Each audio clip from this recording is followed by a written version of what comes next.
बिस्मिल्लाहिर्रहमानिर्रहीम। अस्सलाम वालेकुम स्टूडेंट्स, कैसे हैं आप सब। अपने लास्ट लेक्चर में मैंने डिस्कस किया था प्लाज्मा मेम्ब्रेन के दो मॉडल्स को। एक मॉडल था सैंडविच मॉडल और दूसरा था यूनिट मेम्ब्रेन मॉडल। आज हम डिस्कस करने जा रहे हैं मोस्ट एक्सेप्टेड मॉडल को and it's name is fluid mosaic model. चलिए आइए देखते हैं इस मॉडल में और प्रीवियस मॉडल्स में क्या डिफरेंस है। इस मॉडल को प्रपोज किया था जिन साइंटिस्ट ने, उनका नाम है सिंगर एंड निकोलसन। और कब किया था इन्होंने इस मॉडल को प्रपोज? 1972 में। आपको याद होगा हमने अपने प्रीवियस मॉडल्स में, सैंडविच मॉडल में और यूनिट मेम्ब्रेन मॉडल में पढ़ा था कि लिपिड बायलेयर के ऊपर की तरफ दो लेयर्स होती हैं, अपर साइड पे भी प्रोटीन लेयर और लोअर साइड पे भी प्रोटीन लेयर। बताने का मकसद ये है कि अपने प्रीवियस मॉडल्स में हमने डिस्कस किया था कि प्रोटीन एक कंटिन्यूअस लेयर की फॉर्म में प्रेजेंट होती है। ऊपर कंटिन्यूअस लेयर है प्रोटीन की, दरमियान में लिपिड बायलेयर और नीचे भी कंटिन्यूअस लेयर है प्रोटीन की। ये मॉडल क्या कहता है? क्या ये मॉडल भी यही कहता है कि प्रोटीन कंटिन्यूअस लेयर में मौजूद है या नहीं? According to this model, protein is not a continuous layer. इसके मुताबिक प्रोटीन कंटिन्यूअसली प्रेजेंट नहीं होती, but it is present in distracted manner, in the mosaic manner. ये जगह जगह पे डिस्ट्रक्टेड फॉर्म में, डिसकंटिन्यूअस फॉर्म में प्रेजेंट होती है।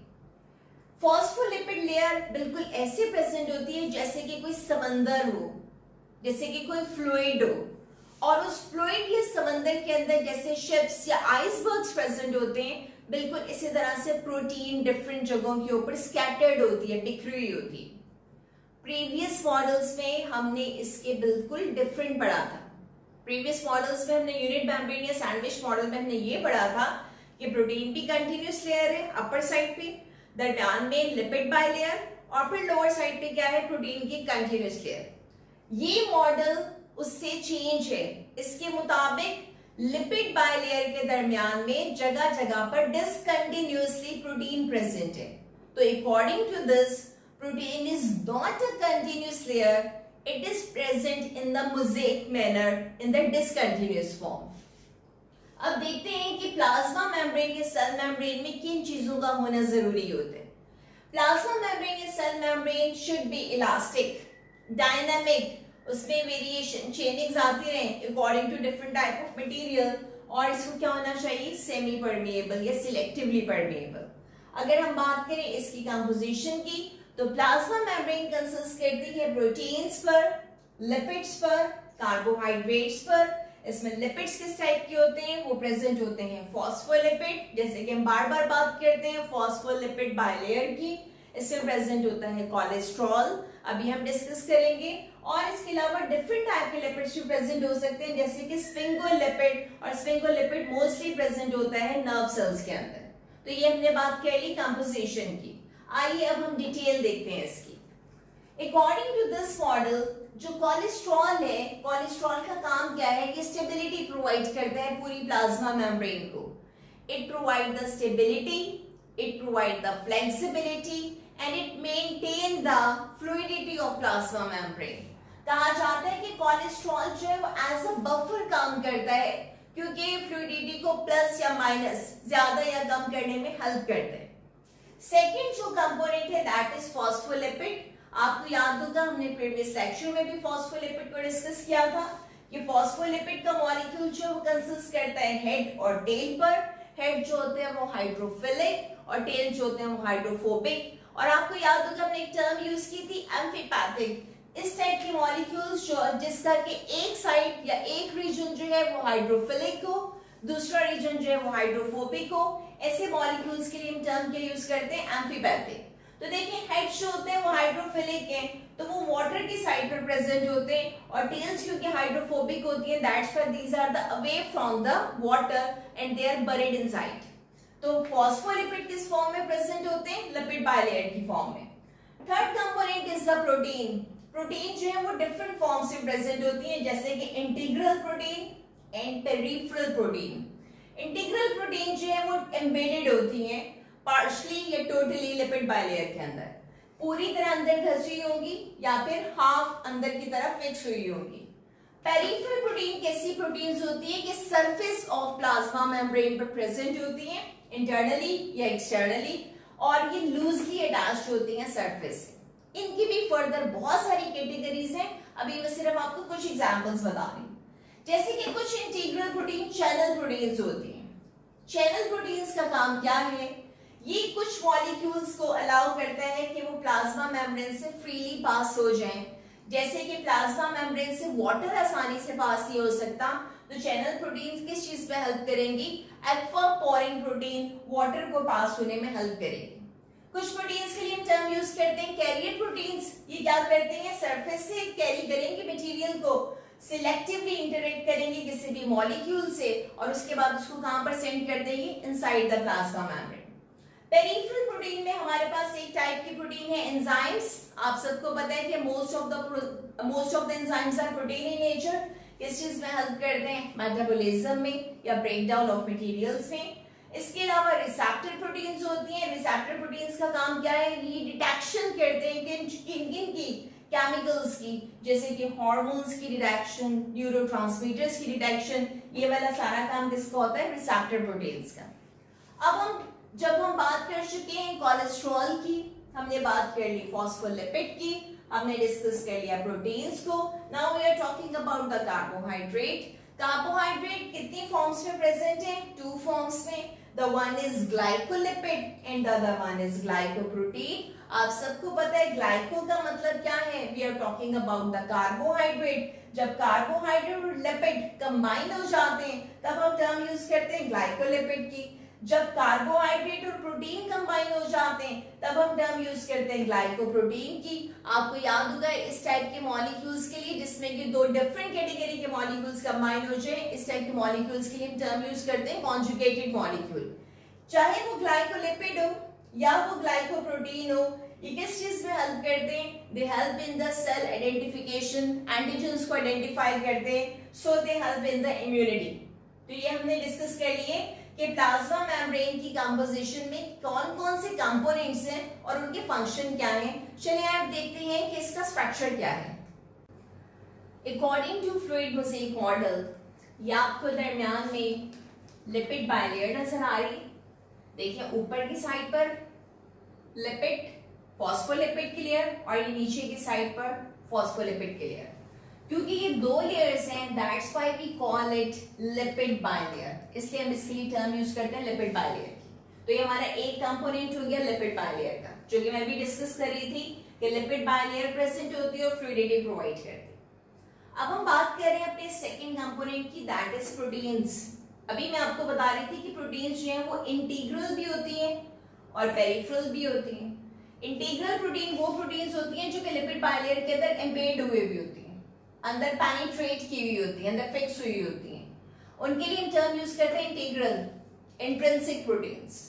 वो वाली प्रोटीन्स जो कि सरफेस पर लूजली अटैच्ड होती हैं, उनके लिए हम टर्म यूज करते हैं पेरिफेरल या एक्सट्रिंसिक प्रोटीन्स। तो ये आपके सामने इंटीग्रल प्रोटीन्स हैं, पेरिफेरल प्रोटीन्स हैं। अभी मैंने आपको बताया था कि इनमें से कुछ प्रोटीन्स जो हैं वो चैनल के तौर पे काम करती हैं, कुछ कैरियर प्रोटीन्स के तौर पे काम करती हैं, कुछ एंजाइम्स के तौर पे काम करती हैं और कुछ जो है वो रिसेप्टर्स के तौर पे काम करती हैं। तो ये हमारा दूसरा कंपोनेंट हो गया प्रोटीन्स का। फॉस्फोलिपिड और प्रोटीन्स के बाद हम बात कर रहे हैं थर्ड कंपोनेंट की, एंड दैट इज कार्बोहाइड्रेट। आप लोग नोटिस कर सकते हैं कि this is the glucose chain और कार्बोहाइड्रेट चेन। जब कभी भी कार्बोहाइड्रेट चेन लिपिड्स के साथ अटैच होगी तो तब हम इन दोनों को कंबाइन करके नेम क्या देंगे, ग्लाइकोलिपिड। ग्लाइकोलिपिड इन दोनों को कंबाइन करके नाम दिया जाएगा। अगर कार्बोहाइड्रेट चेन अटैच होगी प्रोटीन के साथ, ये आपके सामने कार्बोहाइड्रेट चेन और ये अटैच किसके साथ है, प्रोटीन के साथ, तब हम इन दोनों को कंबाइन करके नाम क्या देते हैं, glycoprotein. Clear? This is the glycolipid, this is the glycoprotein. और अभी हमने डिस्कस किया था ये किस चीज में हेल्प करते हैं, सेल आइडेंटिफिकेशन में, एंटीजन या इम्यूनिटी। जितना भी हमारा इम्यून सिस्टम में एंटीजन आइडेंटिफिकेशन हो रही होती है उन सब में कौन काम कर रहा होता है, glycolipid and glycoprotein. Now we are on the next component, that is the cholesterol. ये डबल रिंग स्ट्रक्चर है कोलेस्ट्रॉल के, जो कि यूकैरियोटिक प्लाज्मा मेम्ब्रेन में प्रेजेंट होते हैं। इनका काम क्या है, ये फ्लूइडिटी को मेंटेन करते हैं और इसके अलावा ये एज अ बफर काम करते हैं फ्लूइडिटी को मेंटेन करने में। तो तो ये हमने डिस्कस कर लिए कंपोनेंट्स जो कि इस प्लाज्मा मेम्ब्रेन में according to fluid mosaic model present है। अब हम बात कर रहे हैं कि कौन सी ऐसी चीजें जो कि कंट्रोल करती हैं फ्लूइडिटी को। अगर हम फ्लूइडिटी की कंट्रोल की बात करें तो उसमें हम सबसे पहले बात करते हैं फॉस्फोलिपिड्स की। फॉस्फोलिपिड्स को हम दो कैटेगरीज में डिवाइड करते हैं, the one is saturated and the other one is unsaturated. Saturated phospholipids जिनके अंदर सिंगल बॉन्ड प्रेजेंट होता है, और अनसैचुरेटेड फैटी एसिड्स या फॉस्फोलिपिड्स जिनके अंदर प्रेजेंस किसकी होती है, डबल बॉन्ड की। जब भी हम सैचुरेटेड फैटी एसिड्स की या सैचुरेटेड फॉस्फोलिपिड्स की बात करते हैं तो these show the less fluidity। ये ज्यादा कॉम्पैक्टली प्रेजेंट होते हैं, इनके दरमियान में गैप्स कम होते हैं और ये फ्लूइडिटी को कम शो करते हैं, यानी इनके दरमियान से मटेरियल जो है वो इजीली पास नहीं हो सकता। लेकिन अगर हम बात करें अनसैचुरेटेड फॉस्फोलिपिड्स की, हाइड्रोकार्बन्स की, तो ये ज्यादा फ्लूइडिटी को शो करते हैं। आप नोटिस कर सकते हैं कि इनकी जो टेल्स होती हैं उनपे ये किंग्स मौजूद होते हैं, ये स्ट्रेट नहीं होती टेल्स जैसे कि अभी आपने सैचुरेटेड की केस में देखा। इनके अंदर जो है वो किंग्स मौजूद होते हैं और इन किंग्स की वजह से इन फॉस्फोलिपिड मॉलिक्यूल्स के दरमियान में गैप्स ज्यादा होते हैं, और जितने ज्यादा गैप्स होंगे उतनी ज्यादा ये फ्लूइडिटी को बढ़ा देंगे। तो इट मींस कि अनसैचुरेटेड फैटी एसिड्स जो है वो ज्यादा फ्लूइडिटी को शो करते हैं और सैचुरेटेड फैटी एसिड्स जो है वो लेस फ्लूइडिटी को शो करते हैं। ये तो क्या एक फैक्टर। सेकेंड फैक्टर क्या है, फॉस्फोलिपिड मोबिलिटी। आपको पता है कि फॉस्फोलिपिड के मॉलिक्यूल्स जो है वो मूव कर सकते हैं अपनी पोजीशन से। ये दो टाइप की मूवमेंट को शो कर रहे होते हैं।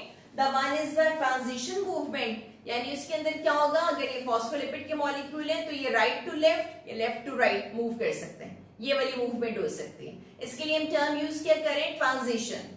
इसके अलावा जो एक और मूवमेंट होती है that is the flip flop movement. ये जो फ्लिप फ्लॉप मूवमेंट है, जैसे कि ये upper layer and this is the lower layer, तो ये नीचे से ऊपर और ऊपर से नीचे, ये जो फ्लिप फ्लॉप मूवमेंट है ये भी हो सकती है इनके अंदर। लेकिन ज्यादातर जो इनके अंदर मूवमेंट होती है that is the transition movement, जो कि राइट टू लेफ्ट और लेफ्ट टू राइट ये वाली मूवमेंट होती है। और इसके थ्रू क्या होता है कि ये इजीली जो है मटेरियल्स को पास होने में हेल्प करते हैं। Third one is the cholesterol. अभी हमने डिस्कस किया कि ये बफर के तौर पे काम करता है, फ्लूइडिटी को मेंटेन करता है। अगर मैं टेम्परेचर के हिसाब से बात करूं तो जैसे जैसे हम टेम्परेचर को इंक्रीज करते हैं फ्लूइडिटी बढ़ती चली जाती है, और अगर टेम्परेचर कम हो तो फ्लूइडिटी डिक्रीज हो जाती है। तो क्लास ये थी आज की हमारी डिस्कशन, जिसमें कि हम बात कर रहे थे फ्लूइड मोज़ेक मॉडल को। हमने डिस्कस किया कि इसको प्रपोज किया था सिंगर एन निकोलसन ने 1972 में। According to them phospholipid bilayer जो है वो एज अ फ्लूइड मटेरियल के तौर पर प्रेजेंट है, चीजों को इन और आउट होने में हेल्प कर रही है। इसके अंदर जो डिफरेंट टाइप की प्रोटीन्स हैं वो कंटिन्यूसली प्रेजेंट नहीं है, वो मोज़ेक मैनर में या डिसकंटिन्यूसली मैनर के अंदर प्रेजेंट है, और वो भी हेल्प करती है डिफरेंट टाइप के मटेरियल्स को इन और आउट होने में। हमने डिस्कस किए डिफरेंट टाइप की कंपोजिशंस को बहुत डिटेल में कि कौन सा वाला कंपोनेंट क्या काम करते हैं। आपके सामने ये डायग्राम है, हमने डायग्राम के थ्रू भी डिस्कस कर लिया, और लास्ट हमने डिस्कस किया कि कौन से ऐसे फैक्टर्स हैं जो कि फ्लूइडिटी को कंट्रोल करते हैं। होपफुली आज के टॉपिक में आपको कोई भी प्रॉब्लम नहीं होगी। नेक्स्ट टॉपिक में या नेक्स्ट लेक्चर में हम डिस्कस करेंगे फंक्शंस ऑफ प्लाज्मा मेम्ब्रेन। तब तक के लिए अल्लाह हाफिज।